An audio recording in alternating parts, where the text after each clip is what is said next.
What is up, everybody? Welcome back. Eclectic Beard Reactions. This go round, we've got Dave Allen talking about airplanes. This cat right here, I think him and Billy Connolly are two of the funniest storytelling comedians I've ever seen in my entire life. I love comedy. I love comedians. I love stand-up. It's something that I grew up just listening to or watching. Like, some of my favorite comedians are Richard. I love Richard Pryor's comedy. Early Eddie Murphy on Raw, or even some of his like the albums that he took and put out with, like, introducing the character Buckwheat. Like that's one of my favorite comedy routines of all time. Buckwheat.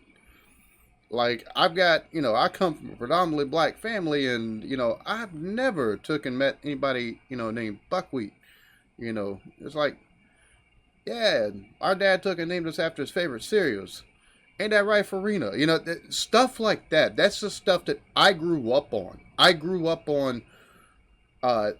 listening to any comedy I could get my hands on. Even growing up in a predominantly, like, very strict Baptist household.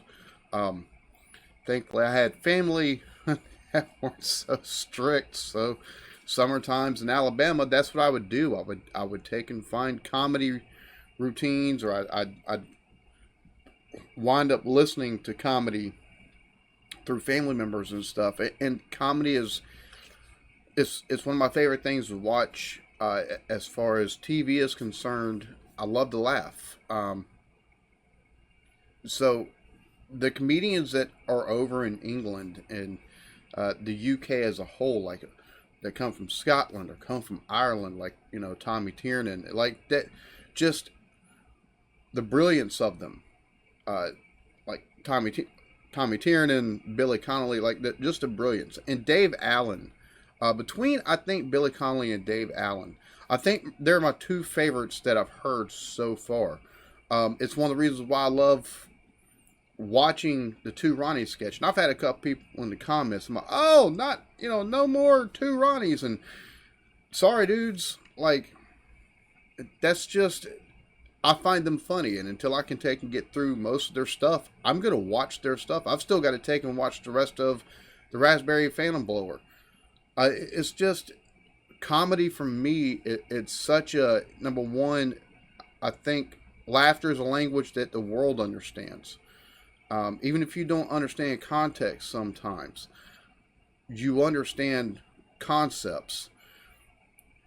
And concepts, even without the context, can be funny. And that's one of the reasons why there's stuff that's, I don't understand the exact context that they're talking about, because I'm not from that place, but concepts. So I think comedy is much like music. It's a language that everybody understands. It's something that laughter is something that we all understand, because it's a human emotion. It's a human reaction to hearing something that just tickles the funny bone. And Dave Allen definitely does that. So we're going to watch this. Before we go any further, like, subscribe, notification bell. Let's go ahead and get into it. When I fly, I don't want to care about wide seats, short seats, reclining seats, how much booze they're going to give me, what food I'm getting. When I fly, three things I want to know. Will the plane take off? When it's up in the air, will it stay in the air? And when it comes down, is it coming down where they said it would come down? That's all I want to know.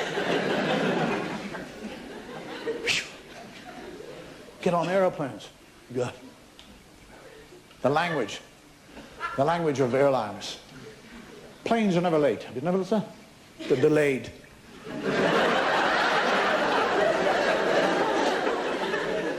You get on when they take, and there's always these words that they use. Words are very important. The psychological wording. Yes, I tell everybody, words have meanings.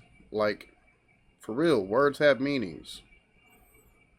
You get on an airplane, sitting on the runway, ready to take off. That's when the hostess always tells you about the things that can go wrong with the plane. They never tell you that when you're buying the ticket, do they? They never say, no, the they wait wings till you're could on fall out, or oxygen will fail. None of that.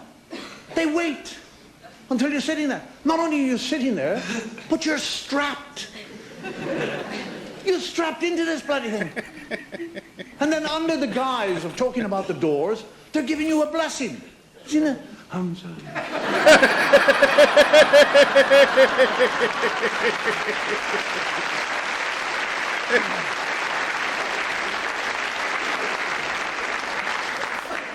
Use words of, if by chance, the pressurization of the cabin drops, oxygen will be provided. That's bloody nice of them, isn't it? They've got you up to 35,000 feet. They're about to asphyxiate you. No, we'll give you some oxygen. And it's all that. Oxygen will be provided. I've always wondered what the chances are of the cabin depressurizing and what the frick causes that crap. And it's all that. Oxygen will be provided. If an oxygen mask drops down in front of you, please place it over your nose and mouth and breathe. Where else, for Christ's sake? That's the only part of your body you can breathe through. You're not going to stick it on your arse.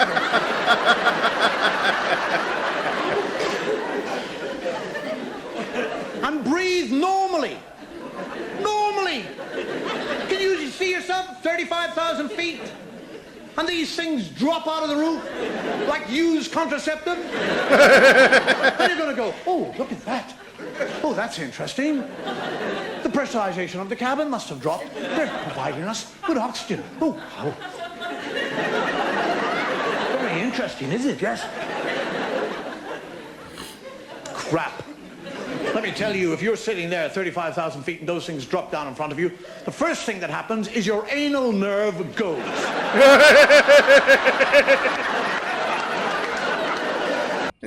You evacuate your bowels before you breathe in, eh? And on a jumbo jet, that is 500 anal nerves. So the quicker the thing you get that thing over your nose, the better.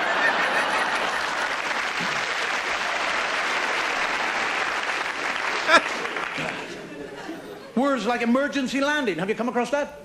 Emergency landing. Emergency landing. It's clever wording. It's an emergency, but it's a landing. They've got you down. We're pros. It's emergency. We've seen you through. We've got you down. You don't have to worry about things like emergency. Somebody says emergency to me, crash. That's what it is, crash. Emergency landing. Hit, thump, wallop, bang, bump into. It's funny because a lot of times emergency landing, you take and watch TV and stuff like that, emergency landings always happen on water. So I hate the words emergency landing and strapping in to a airplane. That's the reason why I haven't flown in almost 20 frickin' years. We're about to make an emergency landing on the side of this mountain.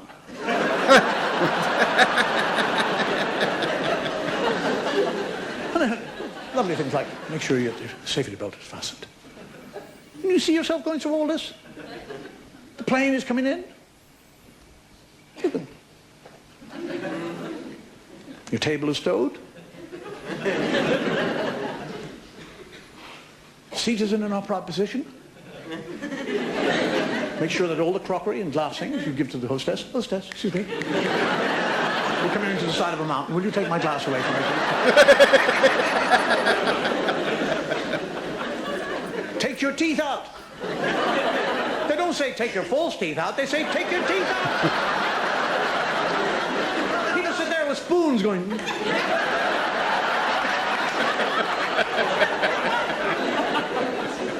Place a pillow on your lap and place your head on the lap.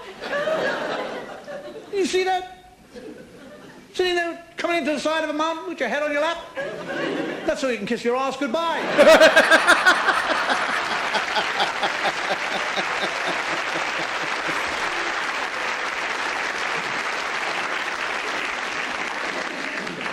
Brace yourself.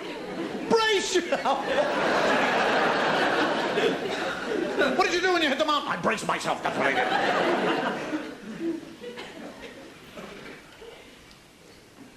Do you know that? Pretty sure that if you brace yourself for impact into a mountain, probably about the first, I don't know, 20 rows of seats, doesn't matter. You're going, you know, it's going to go like this.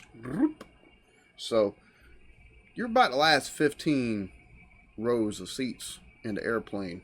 You're all right, maybe, as long as the fire doesn't consume you. Got an airplane, after 18 hours flying, vomit, defecation, and farts. That's all it is. It hits the side of a mountain. That's why nobody will go near it for days.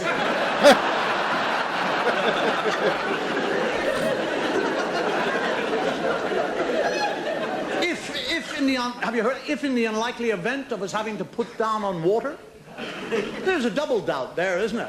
If unlikely, put the two there. If unlikely, put down on water. Put down. Put down. Leaves put down. Thistle down puts down. Feathers put down. Jumbo jets. Have you seen one? It's as big as this theatre, for Christ's sake. If I took this theatre up to 35,000 feet and dropped it, it would not put down. It would bury itself in the bloody ground. That's what it'd do. If in the unlikely event of us having to put down on water, you will find your life jacket under your seat. And then they show you how to put it on. You place it over your head, you take 2 ribbons, you circle your body once, tie it in a bow on the left-hand side, and they do it.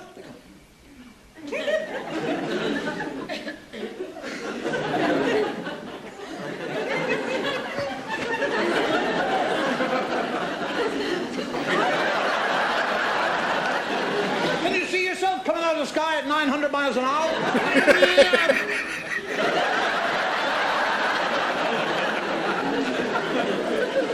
You put down in the Indian Ocean. You seen the Indian Ocean? It's enormous. It's black and nasty and enormous. It's got waves, huge, gigantic waves following each other all around. And you look at your safety card, and you have landed in the Indian Ocean. Your captain has managed to find a flat piece.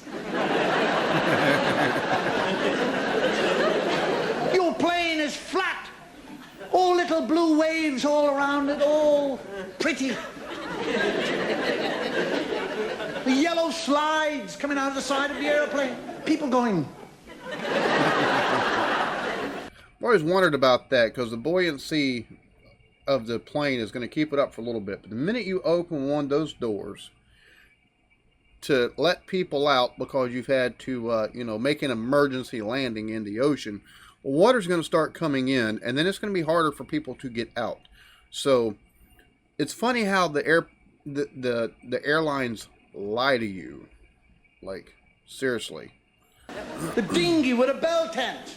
Children say, "Mommy, we're going camping in the Indian Ocean." You see pictures of the people leaving the airplane. Some asshole with a briefcase. And the hostess is saying, "Thank you for flying, British." The one thing you never see in all that is little black fins, do you? Yeah, no kidding.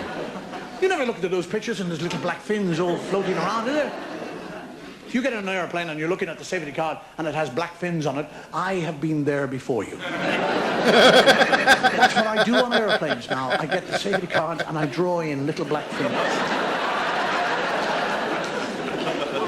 And I get a red ink and kind of put little bits of red in it. And for your added safety, while you're in the Indian Ocean, they give you a whistle. In the Indian Ocean,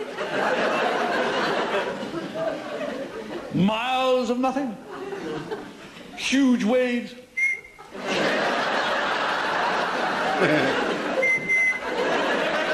Rescue plane, 40,000 feet. You dead bastard! You know, the one thing I've always you hear about, but any sort of mishap with airplanes, the one thing that they always find, they always seem to get back, is the flight recorder, don't they? The black box. They always get the black box back. It's waterproof, bomb-proof, fireproof. It is totally indestructible. Why can't they make the plane out of that? Why don't they put wings on it?